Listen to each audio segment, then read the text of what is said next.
நீங்கள் திரும்ப இப்படி உறுப்பினர் இப்படி ஒழுங்கினமா நின்னீங்க, நான் நடவடிக்கை எடுப்பேன். உட்காருங்க, இதுக்கு உட்காருங்க, உட்காருங்க, சொல்லலாம், உட்காருங்க. என்ன சண்டைக்கு வரீங்களா அவரோட? உட்காருங்க, உட்காருங்க, உட்காருங்க. நீங்கள் எதிர்கட்சி கொறடா, நீங்கள் கொஞ்சம் சரியா சார் ஒரு தம்பி நீங்கள் உட்காருங்க. மாண்பு உறுப்பினர் நீங்கள் கடைசி லெவலில் உட்காருங்க. நீங்கள் உட்காருங்க, நீங்கள் உட்காருங்க. அவர் யார்? உட்காருங்க, அவரை உட்கார சொல்லுங்கள். உட்காருங்க, நீங்கள் உட்கார வைங்க பார்க்கலாம். உட்காருங்க, நீங்கள் உட்காருங்க. உங்கள் சத்யாவில் இப்பொழுது ஆடி அதிரடி தள்ளுபடி. இந்த மக்கள் நல்வாழ்வுத்துறை அமைச்சர் கொண்டு வந்திருக்கிற தனி தீர்மானத்தினை, அரசின் தீர்மானத்தை இந்திய தேசிய காங்கிரஸ் பேரியக்கத்தின் சார்பாக நாங்கள் முழுமையாக வரவேற்கிறோம். இதை முழுமையாக நாங்கள் ஏற்றுக்கொள்கிறோம். மாண்பு உறுப்பினர்கள், come to the point. பேரவை தலைவர் அவர்களே, மாண்புமிகு தமிழக முதலமைச்சர் அவர்கள் தனி தீர்மானத்தை கொண்டு வருவதற்கு அவருடைய எல்லையில்லா உரிமை, அவர் நெஞ்சமெல்லாம் நிறைந்திருக்கிற மாணவர்கள் மீது கொண்டிருக்கிற கருணை, மாணவர் சமூகத்திற்கு ஏற்பட்டிருக்கிற அவமானம், மாணவர் சமூகத்திற்கு ஏற்பட்டிருக்கிற இழுக்கு இனி ஒரு நாளும் தமிழகத்தில் நடைபெறக்கூடாது என்று மாண்புமிகு தமிழக முதலமைச்சர் அவர்கள் மக்கள் நல்வாழ்வுத்துறையின் சார்பாக ஒரு தனி தீர்மானத்தை கொண்டு வந்திருக்கிறார். அந்த தனி தீர்மானத்தை நான் உளமாற வரவேற்கிறேன். மாண்புமிகு சபாநாயகர் அவர்களே, மாண்புமிகு சபாநாயகர் அவர்களே, ஒரு சிறிய செய்தியை இந்த மாமன்றத்திலே பதிவு செய்ய விரும்புகிறேன். பெருந்தலைவர் காமராஜர் அவர்கள், நாங்கள் குலசாமியாக வணங்குகிற எங்கள் தலைவர், படிக்காத மேதை பெருந்தலைவர் காமராஜர் அவர்கள் முதலமைச்சராக தேர்வு செய்யப்படுகிறார். முதலமைச்சராக முதல்வர் பெருந்தலைவர் காமராஜர் தேர்வு செய்யப்பட்டவுடன் முதலமைச்சரை பத்திரிகையாளர்கள் சந்திக்கிறார்கள். பத்திரிகையாளர்கள் சூழ்ந்து கொண்டு முதலமைச்சரை கேட்கிறார்கள், சார் நான் கதைக்கு தானே, நீங்க அண்ணாவை பத்தி பேசுறீங்க,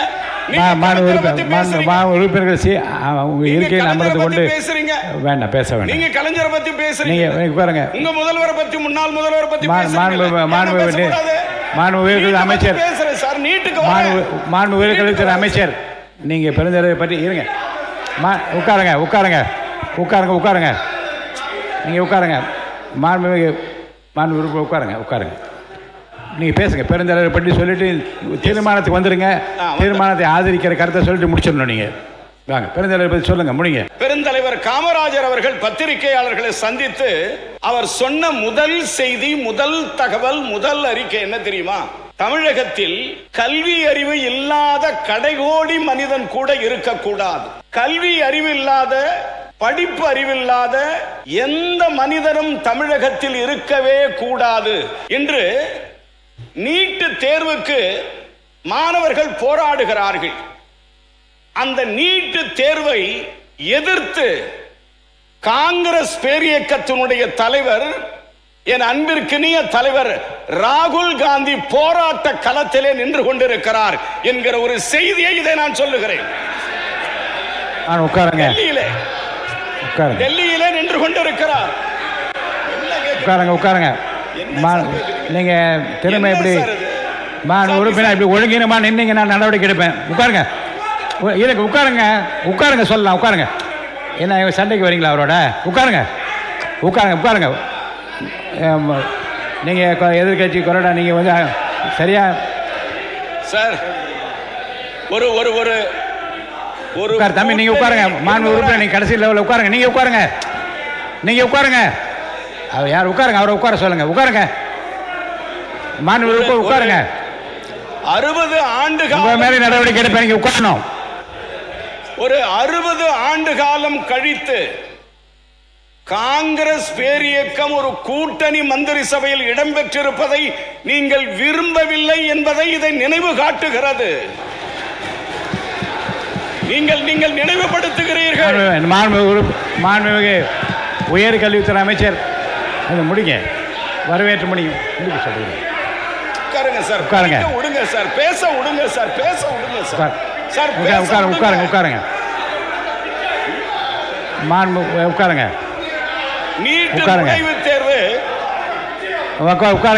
நீட் நுழைவுத் தேர்வு சமூக நீதி, சுயாட்சி மற்றும் மாணவர்களுக்கு எதிர்காலத்துக்கு எதிரானது.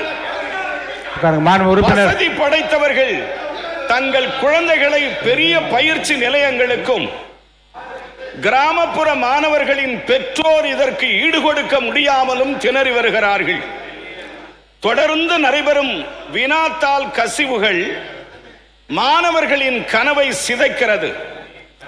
என் அருமை தங்கை அனிதா முதல் ஆனந்தன் வரை 36 மாணவர்கள் இதனை எதிர்கொள்ள முடியாமல் தங்கள் உயிரை மாய்த்துக் கொண்டனர். இந்த கொடூர நிலை தொடருவதற்கு இனி நாம் அனைவரும் அனுமதிக்கப் போவதில்லை. அதே வேளையில் நீட்டு தேர்வு முறையால் கல்வி மாஃபியாக்கள் அதிக அளவு பயன்பெற்று வருகிறார்கள். இதன் காரணமாகவே நம்முடைய கிராமப்புற மாணவர்கள் அதிக அளவு பாதிப்புக்குள்ளாகிறார்கள். 12 ஆண்டுகள் பள்ளியில் படித்த மாணவர் இறுதி தேர்வில் அதிக மதிப்பெண்களை பெறும் நீட் தேர்வில் வெற்றி பெற முடியவில்லை. அதே வேளையில் ஒரே ஒரு நுழைவுத் தேர்வு வழியாக மாணவர்களின் தகுதியை தீர்மானிக்க முயல்வது இயற்கை நீதிக்கு எதிரானது. இதன் காரணமாக ஒன்றிய கல்வி அமைச்சர் மாணவர்களின் போராட்டங்களால் பதவியிலிருந்து நீக்கப்பட்டிருக்கிறார். ஒரு ஏழை மாணவரின் மருத்துவ படிப்பை தனியார் பயிற்சி மையங்கள் தீர்மானிக்க முடியாது, அனுமதிக்கவும் முடியாது. மாணவர்களின் வாழ்க்கையை விட எந்த வகையிலும் நீட் தேர்வு உயர்ந்தது அல்ல. நீட் தேர்வு முறை வந்த பின்பு கிராமப்புற மாணவர்கள் மருத்துவ படிப்பில் சேர்வது வெகுவாக குறைந்து வருகிறது. கவலை அளிக்கக்கூடியது. மாண்புமிகு பேரவைத் தலைவர் அவர்களே, நீட் தேர்வு முறை அறிமுகப்படுத்தப்பட்ட பின்பு பெரிய மன உளைச்சலில் மாணவர்களும் பெற்றோர்களும் உள்ளனர். இவர்களுடைய மனவேதனையை வினாத்தாள் கசிவு மூலம் அதிகரித்து வருகிறது. 2017 15,000 இருந்த நீட் பயிற்சி கட்டணம் இன்று 1,80,000 உயர்ந்திருக்கிறது. தமிழ்நாட்டு மக்களின் வரி பணத்தில் கட்டப்பட்ட அரசு மருத்துவ கல்லூரிகள் நிர்வாகத்தை டெல்லி கட்டுப்படுத்துவது கூட்டாட்சி தத்துவத்துக்கு எதிரானது. மேடைக்கு மேடை டிஜிட்டல் இந்தியா என்று முழங்கும் ஒன்றிய அரசால் ஒரு தேர்வை கூட நடத்த முடியாதது கண்மையா கண்டத்திற்குரியது. இந்த நீட் தேர்வு முறையை ரத்து செய்ய வேண்டி தலைவர் ராகுல் காந்தி அவர்களும் மாணவர்களுடன் இணைந்து அவர்களின் நலனுக்காக தொடர்ந்து போராடி வருகிறார். நீட் தேர்வு தமிழ்நாட்டிற்கு தேவையில்லை. நீட் தேர்வு தமிழ்நாட்டிற்கு தேவையில்லை. இது கண்டிப்பாக ஒழிக்கப்பட வேண்டும். மாண்புமிகு தமிழக முதலமைச்சர் கொண்டு வந்திருக்கிற தனி தீர்மானத்தை நான் ஆதரிக்கிறேன், வரவேற்கிறேன். மாண்புமிகு நீங்கள் அல்ல கொறடா இல்லை இருங்க எதிர்கட்சி கொறடாவுக்கு ஒரு வேண்டுகோள் நான் கொடுக்குறேன். மாண்புமிகு உறுப்பினர் ரிஷிவந்தியம் வசந்தம் கார்த்திகேயன் தொடர்ந்து எழுந்து நின்று குரல் கொடுப்பதும் கையை நீட்டி பேசணும் அனுமதிக்க முடியாது. அதே போன்று நீங்கள் எழுந்தால் உங்களை சார்ந்திருக்க மற்றவர்கள் உட்கார வேண்டும் என்றாவது சொல்லிக் கொடுங்கள். பாருங்கள், இப்போ பாருங்கள், பாருங்கள், இப்போ பதில் இப்போ சொல்லுங்கள். இதுக்கு நீங்கள் பதில் நீங்களே சொல்லுங்கள் பார்க்கலாம். நீங்கள் உட்கார வைங்க பார்க்கலாம். பாருங்கள், நீங்கள் உட்காரு. மாண்புமிகு உறுப்பினர்